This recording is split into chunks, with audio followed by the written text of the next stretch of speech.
Hello everyone, আসসালামু আলাইকুম। So HSC 27 batch নিজেকে অনেক লস্ট লাগতেছে, তাই না? যে হারাই গেছি, টায়ার্ড, এক্সস্টেড, পড়াশোনায় মন বসে না, exam, coaching, college, classes, online class, ভাইয়ার গাইডলাইন সব মিলিয়ে এক্সস্টেড, টায়ার্ড, মানে সিলেবাস কিছুই তোমার শেষ হয় না এখনো। তুমি লাইক ভাইয়া এসএসসিতে কেন ভালো করবে সেটাও কনফিউজড, প্রি অ্যাডমিশন প্রিপারেশন কেমন হবে সেটাও কনফিউজড, অ্যাডমিশনে কী হবে সেটাও কনফিউজড, এখনও কতটুকু সিলেবাস শেষ হয়েছে সেটার এক মানে অ্যাপ্রোপ্রিয়েটলি তোমার ট্র্যাক তো নাই, সেটার উপর কনফিডেন্সও তোমার নাই। সব মিলিয়ে তুমি প্রচুর হজবরল অবস্থার মধ্যে আসো। সো তোমার সিচুয়েশনে আমি অনেক ভালোভাবে বুঝতে পারতেছি, কারণ প্রতিটা ব্যাচ, তোমার যে সিনিয়র ব্যাচটা কিছুদিন বা পরীক্ষা দিয়ে এসেছে, পরীক্ষা তারাও ঠিক এমন সিচুয়েশনে এক বছর আগে ছিল, যারা ঠিকমতো সব কিছু মেনটেন করতে পারছে, যে স্টেপগুলো দিছিলাম সেগুলো ফলো করতে পারছে বা নিজেকে গুছায় নিতে পারছে, তারা এখন অনেক ভালো পজিশনে আছে। আর যারা পারে নাই তারা বাই টাইমস হারায়া যাবে।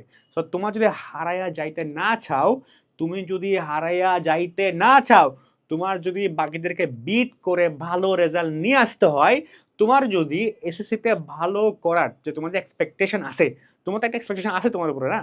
সো নাকি এটাও নাই? আচ্ছা, তোমার যে এক্সপেকটেশন আছে ওটাকে যে তোমাদের অ্যাচিভ করতে হয়, সো ওই অ্যাচিভ করতে গেলে যে স্পেসিফিক্যালি রুলসগুলা, যে মাইন্ডসেটটা, যে পড়াশোনাগুলা, যে টেকনিক্সগুলা, যে কিছু যা কিছু তোমার ফলো করতে হবে, আজকে আমরা তার বেশ কিছু নিয়ে কথা বলবো। সো এই পুরো ভিডিও শেষে একটা সারপ্রাইজ থাকতেছে ডেফিনেটলি। চলো শুরু করি এবং তোমার আসলে একটা কামব্যাক দেওয়ার ট্রাই করি তোমাকে নিয়ে। চলো, প্রথমটা হলো ভাইয়া, ফিক্স দ্য মাইন্ডসেট। আমি আমার প্রতিটা ভিডিওতে দেখবা এই কথাটা বারবার ধরে বলি, কারণ দেখো, একজন টপার, একজন ভালো স্টুডেন্ট, একজন খারাপ স্টুডেন্ট, দুটো ডিফারেন্স থাকে, তিনটা থাকে সরি। একটা হইলো ডিসিপ্লিন, একটা হইলো মাইন্ডসেট, আর একটা হইলো ইফোর্টস। তো এখানে প্রথমটা হইলো মাইন্ডসেট। একটা প্রশ্ন মানুষ মনে করবে এখন যে ভাই, আরে 2টা বছরে প্রায় 1টা বছর তো পড়াশোনা করিই নাই, কি হইলো যে ভাই পড়াশোনা যায় না, সিলেবাস যায় না, কদ্দূর পড়লাম যায় না, যা পড়লাম তার উপরে কনফিডেন্স নাই, এত আর কয়েকটা 2 আর 5 6 7 8 9 10 মাস সময় বাকি আছে, আর পরে কি হবে, যাই বাদ দে, পড়াশোনা মোটামুটি করলে হবে। এটা একটা পিপল, একটা দল। আরেকটা দল আছে যে ঠিক আছে, সময় আছে, ট্রাই করে দেখি ভালো হয় কিনা, একটু চেষ্টা করি, মানে সে ভালোভাবে করবেও, পড়াশোনা করবে না, আবার একদম ছেড়েও দিবে না, সে মোটামুটি অ্যাভারেজ। হুম। থার্ড ওয়ান, এটা একটা একটা পিপল, একটা গ্রুপ। থার্ড ওয়ান হচ্ছে না, সময় নষ্ট, ওকে অ্যাকসেপ্ট, ও অ্যাকসেপ্ট করবে যে না, সময় নষ্ট হয়েছে, খারাপ করছি, পড়াশোনা করি নাই, ট্র্যাক রাখি নাই, গাফিলতি করছি, ভুল করছি, but this should not define my result. This should never ever define my efforts, my caliber. ঠিক আছে, তোমার ক্যালিভারকে এই খারাপ সময়টা, এই না পড়ার সময়টা ডিফাইন করতে পারবে না। এমন মাইন্ডসেট যার আছে, সে ইনশাআল্লাহ এই এক্সট্রা কিছুই না, লাইফ অনেক ভালো করবে, টু বি অনেস্ট। কারণ সে জানে কামব্যাক দিতে হয় কেমনি, সে জানে কামব্যাক দিতে গেলে যে মাইন্ডসেটটা লাগে সেটা তার মধ্যে আছে। সো মাইন্ডসেট চেঞ্জ করতে হবে যে না, যা গেছে গেছে, ওকে ফাইন, গেছে তো কি হয়েছে, সময় আছে 9 মাস, কি হয়েছে, পড়বো, 5 মাস পড়বো, করি শোনাই। এই যে মাইন্ডসেটটা, এটা তোমাকে আনতে হবে। প্রথম কামটা কি, মাইন্ডসেট চেঞ্জ করা। সবার মধ্যে থাকে না জিনিসটা ভাইয়া, সবার মধ্যে থাকে না। তো যার মধ্যে থাকে, এটা আসলে এমন না এটা বাই বর্ণ থাকে, এটা এমনও না। সেটা হইলো আল্লাহ কিছু মানুষকে জ্ঞান বুঝ দেয়, তারা ভালো করার ট্রাই করে, শত ভুল হওয়া সত্ত্বেও মানুষ মানে তো ভুল, মানুষ মানে তো আলটিমেটলি ভুলের মধ্যে আসি। ভুল করতেছি, ঠিক করব, আবার ভুল করবো, আর ঠিক করবো, এবং এমনটাই process. You can be always just, তুমি তোমার এই যে পড়াশোনার কার্ভটা সবসময় হাই আসে না, আসলে সবসময় হাই হয় না। এটা কোনো সময় একটু হাই হয়, কোনো সময় কমে, কোনো সময় আবার বাড়ে, কমে, বাট একটা এক্সপোনেনশিয়াল কি থাকে, একটা এক্সপোনেনশিয়াল তার মানে গ্রো, মানে তার কন্টিনিউয়াস সবসময় সে মেনটেন করে। সো মাইন্ডসেটকে চেঞ্জ করো এখনই, এই মুহূর্তেই, এই ভিডিও এখন। সেকেন্ড স্টেপটা কি, ভালো করতে গেলে, কামব্যাক দিতে গেলে সেকেন্ড স্টেপ কি লাগবে? সেকেন্ড স্টেপ হলো ফোকাস অন ওয়ান থিং, মানে focus one thing at a time, এটাকে আরো বেশি সুন্দরভাবে বলা হয়েছে। ফোকাস কি বললাম, ফোকাস কি বললাম, focus on a thing at a time, একটা সময়ে একটা বিষয়ে ফোকাস করো। তোমাদের মধ্যে আবার এমনও গ্রুপ আছে যে ভাই তার এসে, আমার একটা বন্ধু ছিল, হ্যাঁ, সে এখন কুমিল্লা বিশ্ববিদ্যালয়ে যদিও পড়ে, যদি সে আরো ভালো যেতে পারতো। তো সে তোমার মানে যখন আমরা এসএসসি লাইফে সেকেন্ড ইয়ারে চলে আসলাম আর কি, তার ভাই, তার এমনিতে সিলেবাস শেষই না, ওকে ফাইন, তার এমনিতে সে পড়াশোনায় প্রচুর পিছিয়ে আছিল, মানে সে এমনিতে সিলেবাস শেষ করেই নেই, আবার সে অ্যাডমিশন এসসি সেকেন্ড ইয়ারে এসে বলে যে ভাইয়া অ্যাডমিশনে পড়তে হবে, অ্যাডমিশনটা পড়তে হবে, কোয়েশ্চেন আমি কিনবো। আরে ভাই তোর এমনিতেই যেগুলা পড়াশোনা আছে, তোর এমনিতেই অ্যাকাউন্টিংয়ের যে বইটা আছে, তুই এমনিতেই সবগুলা চ্যাপ্টার পড়ছই না এখনো, এখন দরসই নেই যেগুলা, তুই শেষে করস নেই। তোরা এখন যদি এসএসসির জন্য প্রশ্ন করি এটাও তুই পারবি না, আর তুই বসে কোয়েশ্চেন ব্যাংক সলভ করবো, তুই বসে আছে অ্যাডমিশনের জন্য কি পড়তে হবে। ওই যে সেকেন্ড ইয়ার থেকে দেখবে কিছু কিছু কোচিং, কিছু কিছু ভাইয়ারা বলে যে ও এখন থেকে অ্যাডমিশন প্রিপারেশন নেওয়া লাগবে, হ্যাঁ নিতে হবে, কার জন্য, তুই কর, যে অলরেডি প্রথম 9 মাস 1 বছরের মধ্যে সিলেবাস শেষ করে রিভিশন দিয়ে বসে আছে, লিজেন্ড প্রোডিজি লেভেলের মানুষজন, তোমার আমার জন্য না। আমি তুমিও ওই পজিশনে যাবো তো, বাট উই নিড টাইম। আমরা আগে এই খেলাটা খেলবো, আমি তো ওর সাথেও খেলবো, এমন না তো এখন থেকে অ্যাডমিশন প্রিপারেশন দিলে ও চান্স পাবে তুমি পাবা না, বিষয়টা এমন না, গেম এটা এমন না। তো তোমাদের মধ্যে যারা এখন আসো যে না ভাইয়া তার এসএসসি শেষ তো হয়নি, সে অ্যাডমিশনের বইটা কিনা বসে রাখছে, প্রি অ্যাডমিশনের বই কিনা বসে রাখছে, কোন ভাইয়া প্রি অ্যাডমিশন কোর্স লঞ্চ করতেছে ওটা নিয়ে বসে আছে, কার জন্য লঞ্চ করতেছে সেগুলা, কার জন্য সেগুলা যে অলরেডি বেটার, সবার জন্য না। তোমাকে এটা সবাই বুঝায় না, বলে না, তুমি কিনে নাও, টাকা নষ্ট করো তো এটা তোমরা করো, বাবা মার টাকা ভালোই নষ্ট করো তোমরা, ঠিক আছে, বা কোনো কোর্স কিনলে শেষ পর্যন্ত পড়োই না, কোর্সটা মানে কেন কিনা আমি এটা বুঝি না। আর যাক, তোমার issue, focus on one thing, মানে তোমার এখন কাম অ্যাডমিশন কোয়েশ্চেন ব্যাংক সব বাদ, এই মুহূর্তে আমার এসএসসিতে ভালো করতে হবে, সামনে ইয়ারলি এক্সাম, সামনে ফাইনাল এক্সাম আছে, ভালো করতে হবে, এসি পরীক্ষা 1 বছর পরে, ভালো করতে হবে।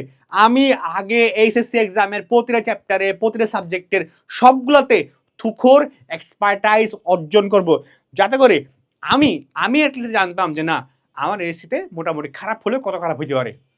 যারা মোটামুটি অ্যাডমিশনে চান্স পায়, ঢাবি জগন্নাথ জাহাঙ্গীর যারা চান্স পায়, তুমি যারা দেখো এত মোটিভেশন নাও, ভাই ওই ভালো পড়াশোনা করে, তোমার এসে ফেক করে, তোমার বলে 2 ঘন্টা বললে হয় 3 ঘন্টা বললে হয়, ফেক করে তোমার এগুলা, তুমি বুঝো না কেন ভাই এই জিনিসটা, তোমার ও ফেক করে। ওই আগে ওর এসএসসি পড়াশোনা প্রপারলি কমপ্লিট করার পরে দেন সে অ্যাডমিশনে যায়। এখানে হ্যাক্স আছে অনেকগুলো, হ্যাক্সগুলো তোমার বলবো কেন পাশাপাশি এসি পাশাপাশি পড়তে হয় সেটা বলবো তোমার পরে বলতেছি, বাট আগে আমি তো ভাইয়া আগে এমনিতে আমি আগেতে ক্ষত বিক্ষত হয়ে আসি, আমি আগেই আমার মধ্যে আমার এত আঘাত আমার ভিতরে, এত ক্ষত আমার ভিতরে, এত ল্যাকিংস আমার ভিতরে, এত ইস্যু আমার ভিতরে, পারি না কিছু আমি, এসি পড়াশোনা হয়নি আমার দ্বারা, বাংলা ইংরেজি accounting finance management marketing statistics just এই কি শিক্ষাটা আমার শেষ হয়নি, আর আমি মিয়া বসে আছি অ্যাডমিশন নিয়ে পাগলামি করতে। সো এখন সব বাদ, আগে আমি এসএসসিতে ভালো করব, প্রতিটা সাবজেক্টে চ্যাপ্টারে মাস্টারি অ্যাচিভ করব, দেন দুনিয়ার বাকি সব কিছু জব হাইয়া টাইয়া গাইডলাইন যা আছে সব আমি কিন্তু দেখবই না, focus one thing right now. Okay, so এখন তুমি যেটা করতে পারো ভাইয়া, ঠিক আছে, তখন তুমি দেখবা যেটা ভাইয়া তোর টাইম কত আছে, তুমি দেখবা আজকের ভিডিও দেখার পর টাইম কত, 6 7 8 9 10 কত সময় তোমার আছে, এটাকে বুঝো, বুঝার পরে ডেড লাইন সেট করো। ওকে ফাইন, আমি করতাম কি জানো, তোমার জায়গায় হলে আমি যেটা করতাম, আমি কোর্সে সেটা বলি, আমি যখন দেখলাম সেকেন্ড ইয়ারে এসে, আমি যদিও শেষ করছিলাম আগে, স্টিল সেকেন্ড ইয়ারে এসে করলাম কি, একটা আস্তে একটা বড় খাতা নিলাম, মানে এই যে একটা পেপার আর কি, এক দিস্তা খাতা নিলাম। আমি তো অত বেশি তোমাদের পড়ছিলাম না যে একদম বাইন্ডিংস করা খাতা নিয়ে আসবো, আমার কাছে খাতা হইলেই হয়েছে, একটা বাইন্ডিং হোক, সেটা মানে তোমার যে দিস্তা খাতা হোক, একটা হলেই হয়েছে, আমার কাছে খাতা হলে হয়েছে। আমি নিলাম, নেওয়ার পরে আমি ধরলাম, আমি বললাম আজকে একদিন এটার উপর কাটাবো, কেমনি করছি দেখো, নিলাম দেখলাম বাংলায় কোন কোন চ্যাপ্টার শেষ করা বাকি, কোন চ্যাপ্টার শেষ করা বাকি, ইংরেজি কোন কোন ইউনিট পড়ি নেই, কোন কোন লিসন পড়ি নেই, একদম লিখলাম আমার মতো করে লিখলাম। অ্যাকাউন্টিং কোন চ্যাপ্টার পড়ি নেই, কোন চ্যাপ্টারে কোন ম্যাথ করি নাই, কোন টপিক পড়ি নাই, কি পড়ি নেই, স্পেসিফিক করে ফেলছে একটা খাতে, লিখতে লিখতে আমার প্রায় হাফ দিসটা লিখে ফেলতাম আমি, মানে যতগুলা চ্যাপ্টার আছে সাবজেক্ট আছে, বাংলা ইংরেজি আইএসসিটি যে শিক্ষা, হিসাব বিজ্ঞান, ম্যানেজমেন্ট, তোমার ফাইন্যান্স, ব্যাংকিং, সব মানে পুরো খাতা নিয়ে আমার ল্যাকিংস কোথায়, কোন চ্যাপ্টারে সাবজেক্টে কোন চ্যাপ্টার বাকি, কোন চ্যাপ্টারে কি বাকি, মানে জাস্ট কি পড়ি না, এখনো কি পড়ছি তা না, কি পড়ি নেই সেটা আমি লিখে ফেললাম। পুরো একটা দিন টাইম নিয়ে প্রতিটা বই উল্টাই লিখতাম। এবার আমার হয়ে গেল না, ঠিক আছে আমার এবার আমি বুঝে গেলাম যে না, আমার এবার ভাইয়া এই স্পেসিফিক পড়াশোনা বাকি আছে। আমার এখন অ্যাকাউন্টিংয়ের এতগুলো চ্যাপ্টার, এই চ্যাপ্টারে এতগুলো টাইপ, এই টাইপের বিষয়, এতগুলো ম্যাথ আমার বাকি আছে। এটা ভাইয়া এখন বুঝতে পারলাম, রাইট? এবার আমার কেমন ডেডলাইন সেট করা যে না ঠিক আছে আমার সময় কত আছে, সেই অনুসারে আমি একটা রুটিন করবো। কি করবো? একটা রুটিন করবো। আমি উইকলি আমি ডেডলাইন করার আগে আমার সময় কত আছে, ধরো 5 মাস 6 মাস একটা সময় ডেডলাইন। তো আমি প্রথম 5 মাসের মধ্যে 4 মাস অ্যাকাউন্ট করবো, 3 মাসে ম্যানেজমেন্ট করবো, এভাবে একটা ডেডলাইন সেট করলাম যে আমি এত সময়ের মধ্যে এটা শেষ হবো। আমার প্রতিটা সাবজেক্টের জন্য আলাদা ডেডলাইন করলাম। এবার একটা রুটিন করলাম যে না ওই ডেডলাইন যদি আমার ফুল করতে হয় 3-4 মাসে, প্রতি মাসে কি করতে হবে, প্রতি উইকে কি করতে হবে, সেটা প্রতিদিন ডেইলি আমার কয়টা সাবজেক্ট পড়তে হবে, ডেইলি আমার কি পড়তে হবে। আমি একটা প্রতি মাসের শুরুতে একটা মান্থলি প্ল্যান করতাম যে না ডেইলি যদি আমি 5টা সাবজেক্ট পড়ি, আমার 1 মাসে আমার যদি 5 মাসে অ্যাকাউন্টিং শেষ করতে হয়, 1 মাসে কতটুকু পড়তে হবে, 1 মাসে আমার কতটুকু পড়তে হবে আমি আগে ফিক্স করতাম। এবার 1 মাসে যদি এগুলো পড়তে হয় তা আমার প্রতি উইকে কতগুলো পড়তে হবে, আর প্রতি উইকে যদি আমার এগুলো পড়তে হয় প্রতিদিন কতটুকু পড়াশোনা করতে হবে। কত ঘন্টা বলি না, কতটুকু বলছি, কি পড়তে হবে সেটা বলছি, রাইট? এটা মানে এগুলোকে বলা হয় জানো সাকসেস জিনিসটা আসলে কি জানো তোমরা, এটা আমার অ্যাপ্রোচ। অনেকে আসলে এত রুটিন করে না, আমি করি। আমার কথা হলো যে আমি যে পাবো, this should have a blue print, step by step blue print. সব কিছু একটা নিয়ম আছে, নিয়মটা বুঝো, ট্র্যাকটা করো, ট্র্যাক করলে ভালো। সো ডেইলি রুটিন করলাম, উইকলি স্ট্র্যাটেজি মেনটেন করলাম, মান্থলি কী করলাম যে মান্থলি কী করতে হবে না করতে হবে। আমি না আমার সব বন্ধুরা এর মোটামুটি করতে জিনিসটা, ঠিক আছে, এটা করলাম। তাইলে এবার আমার পড়াশোনা কতটুকু হইল না, হইতেছে, হচ্ছে না, সব একটা ট্র্যাকিংয়ের মধ্যে আছে। এবং আমার আলটিমেটলি ডেডলাইনটা ফিল হইতেছে কি না সেটা আমি এখন ভালো মতো জানি, ভালোভাবে জানি না, অবভিয়াসলি জানি। So make a routine. পাঁচটা খাতা নিয়ে নাও, খাতা একটা খাতা নিয়ে রাখো। প্রতিদিন কি পড়তেছো খাতা নিয়ে লিখে রাখো। আজকে 26 তারিখ 20 তারিখ আজকের প্ল্যান এগুলা, বাংলা এটা বলবো, ইংরেজিটা বলবো করো। আর পড়ার টেবিলের সামনে একটা ডেলি মানে শনিবার কোন সাবজেক্ট পড়বা, রবিবার কোন সাবজেক্ট পড়বে, একটা পুরো রুটিন করো, করে তোমার দেওয়ালের সামনে টাঙাই দাও। এটাই ওয়ে, ফিউরিয়াস হও, মানে এত রুলস না, but step by step maintain করে যাও, ঠিক আছে? তারপর রুটিন করলা, তাহলে তোমার মোটামুটি হয়ে গেল। 4th number point, no study time counting. অনেক তোমার ভাইয়ারা বলবে, অনেকে আসো যে ভাইয়া 10 ঘন্টার চেয়ে বেশি পড়লে তো মেন্টাল ইস্যু হতে পারে। ভাইয়া 10 ঘন্টা ঘুমাইতে হবে, 8 ঘন্টা ঘুমাইতে হবে, 6 ঘন্টা ঘুমাইতে হবে। So my scientific theories, formulas. আরে ভাই তুই মোবাইল টিভি সেট থেকে বেশি ভাই, রিলস দেখিস এর থেকে বেশি ভাই, ফেসবুক দেখিস 5-6 ঘন্টা কইরা, আর তুমি আমার এসে বলো না ভাই আমার ঘুমাইতে হবে, আমার 10 ঘন্টা পড়ছি, আজকে একটু কম পড়ি ভাই, অনেক পড়াশোনা। আরে ভাই তোমার কাছে 10 ঘন্টা, তোমার 10 ঘন্টা যা পড়লা অনেকে 2 ঘন্টা সেটা বলে বলছে। একটা এক্সাম্পল তোমার দিলাম যে তোমারে যদি কম্পারিজন করতেছি না, এক্সাম্পল দিলাম একটা, ঠিক আছে? তো তোমার কাছে 10 ঘন্টা 8 ঘন্টা ঘন্টা ধরে টাইম ধরে কখনোই পড়বা না। কি বললাম? কখনোই টাইম কাউন্টিং করে কখনোই করবা না, কখনোই টাইম কাউন্টিং। আমার আজকের দিনে আমার এই পড়াশোনা শেষ করতে হবে, পড়াশোনাগুলো আমি কতটুকু শেষ করছি, কতটুকু করতে পারিনি। কোয়ান্টিটির বেসিসে কি করো, কোয়ান্টিটির বেসিসে তুমি এটা কি করো, বের করো। আজকে এই 5টা সাবজেক্ট পড়া কথা ছিল, আমি কয়টা পড়ছি, কয়টা পড়ি নেই, কেন পড়ি নেই, সেটা যেটা পড়ি নেই সে নেক্সট ডেতে আমি কীভাবে কভার করতেছি, মানে নেক্সট এই উইকের মধ্যে কীভাবে এই পড়াটাকে আমি কভার করে নিয়ে যাচ্ছি। আমি তো পড়া না পড়ে থাকতে পারবো, পড়তে তো আমার হবে, তাই না? পিছিয়ে যাবো নাহলে। সো টাইম কাউন্ট করার কোনো দরকার নেই, কতটুকু পড়ছো সেটা কাউন্ট করো। এবং select A mentor, maximum of them. ভাই তোমরা ম্যাক্সিমাম মানুষজন ডাইরেকশনলেস, তুমি জানোই না যে ভাইয়া স্টেপগুলা কি হয়। কারণ আমিও ছিলাম এক সময় এটা, যে শুরুর দিকে হয় কি যে মানে আমাকে একটা ভালো অ্যাডভাইসই, তোমাকে আমি তোর কথা বলতেছি না, আমাকে আমাদের কেউ ওভাবে ছিল না, ছিল ওভাবে ছিল না, মানে একদম ছিল না, তা না, অবভিয়াসলি ছিল।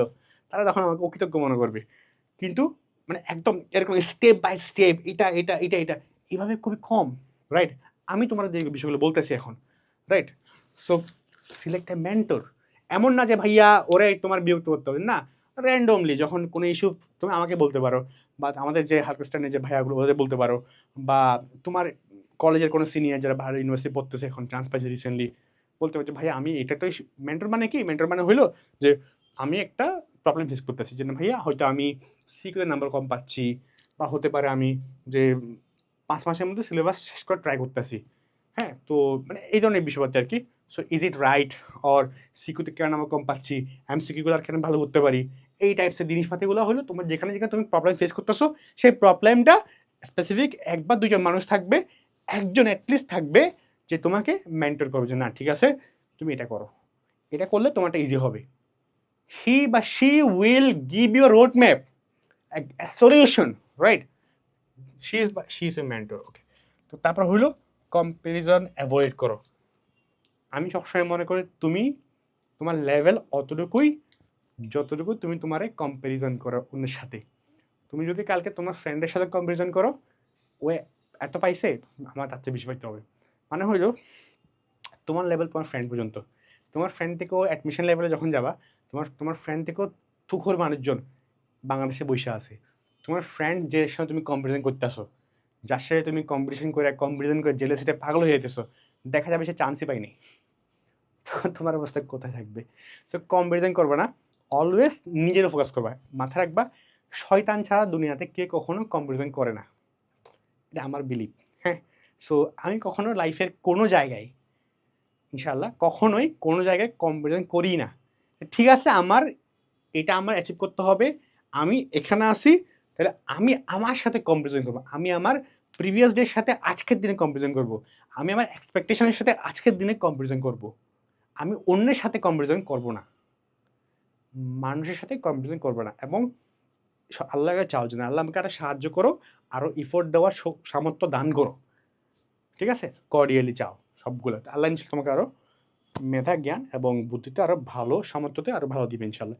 সো কম্পিটিশন করো না, ঠিক আছে, অলওয়েজ নিজের সাথে নিজের করো, অন্যের সাথে না। And that's 7-1 দিস এই যে বললাম মান্থলি রুটিন প্রগ্রেস চেক, ঠিক আছে, রুটিন করলা, উইকলি করলা, ডেইলি করলা, আচ্ছা ভাইয়া রুটিন করলে হবে? অনেকে দেখা যায় রুটিন করছো, তারপর খবর টবর নাই, হুশ নাই। তোমার যেটা করতে হবে, মান্থলি তোমার রুটিনটাকে কি করো, প্রগ্রেসে চেক করো, যে না ঠিক আছে আমার মান্থলি, আমি এই মান্থে এতটুকু পড়ার কথা ছিল, আমি সেটুকু পড়তে পারছি কি পারি নাই, চেক ইট, না পারলে নেক্সট মান্থে সেগুলো কভার করবা। This is the way solution, right? And 8 number point, focus on pre admission at the end. এখন কি বল, দেখো তুমি যখন এগুলো করবা না, করতে করতে দেখো কবে করবা, যখন তোমার এইচএসসি প্রিপারেশন অলমোস্ট ডান, তোমার ফার্স্ট রিভিশন কমপ্লিট, ভালো হয়ে গেছে, পারফেক্টলি কমপ্লিট হয়েছে, তখনই তুমি প্রি অ্যাডমিশন নিয়ে দৌড়াদৌড়ি করবা, এর আগে কিন্তু না, সবার শেষে, ঠিক আছে। আর প্রি অ্যাডমিশন কেমনে প্রস্তুতি নিতে হয়, ভাইয়া কিন্তু অলরেডি তোমাকে একটা ভিডিও করে দিছি যে না প্রি অ্যাডমিশন কেমনে প্রিপারেশন নিয়ে লাগে, ঠিক আছে। আর তুমি যদি চাও যে না ভাইয়া রুটিন কেমনে করতে হবে, ডেইলি কী পড়তে হবে না পড়তে হবে, বা তোমার যদি কোনো গাইডলাইন লাগে তুমি ভাইয়ার কমেন্টে জানাও, বা এই স্পেসিফিক্যালি এটা নিয়ে গাইডলাইন দেন, বা এই টপিকের উপর দেন, বা সিরিজ অ্যানালাইসিস তুমি বলতে পারো, যেটা নিয়ে তোমার স্পেসিফিক লাগে সেটা ইনশাআল্লাহ রেসপন্স পাইলে ভাইয়া ট্রাই করবো। আর লাস্ট পয়েন্ট এটাই হয়, এতটুকু মোটামুটি মেনটেন করলে আই বিলিভ তোমার কামব্যাক হবে তো হবে, টপার ট্র্যাকে তুমি ইনশাআল্লাহ থাকবা, ঠিক আছে। সো অ্যাকচুয়ালি এই স্টেপগুলো ফলো করলে রেজাল্ট ভালো করাই সম্ভব। HSC 27 batch, right? অ্যান্ড ও হ্যাঁ, আর এত কিছু ভাইয়ার গাইডলাইন সহ এত কিছু সবগুলো আমরা একটা কোর্সে প্রোভাইড করি, ক্লাসেস গাইডলাইন মানে যা কিছু মেন্টরশিপ বলো টাইপ ওয়াইজ ক্লাস যা কিছু সবগুলো একটা কোর্স সম্পর্কে সেটা হলো HSC 27 academic to admission program পিসি স্টাডিজের জন্য। সো এটা তুমি চেক করতে পারো, লিঙ্ক আমি দিচ্ছি কমেন্টে বা ডেসক্রিপশানে, তুমি চেক করো যে ওখানের মধ্যে সব কিছু অ্যাভেলেবেল ইনফরমেশন আছে, ঠিক আছে? সো দেখতে পারো জিনিসটা, কোর্সে চেক আউট করতে পারো, ভালো লাগলে কন্টিনিউ করো। অ্যান্ড ট্রাই করো 27 ব্যাচ প্রথম 6 মাসে তোমার প্রথম রিভিশন দেওয়ার জন্য, অ্যান্ড লাস্ট 3 মাসে সেকেন্ড রিভিশন দেওয়ার জন্য। এত সব কিছু তুমি প্রথম 3 মাস 6 মাসে করার ট্রাই করো, 6 মাসে। সো এতটুকুই, দেখা হচ্ছে পরবর্তী কোনো ভিডিওতে। টিল দেন আল্লাহ হাফেজ অ্যান্ড আল্লাহ হাফেজ, আসসালামু আলাইকুম, অল দ্য ভেরি বেস্ট।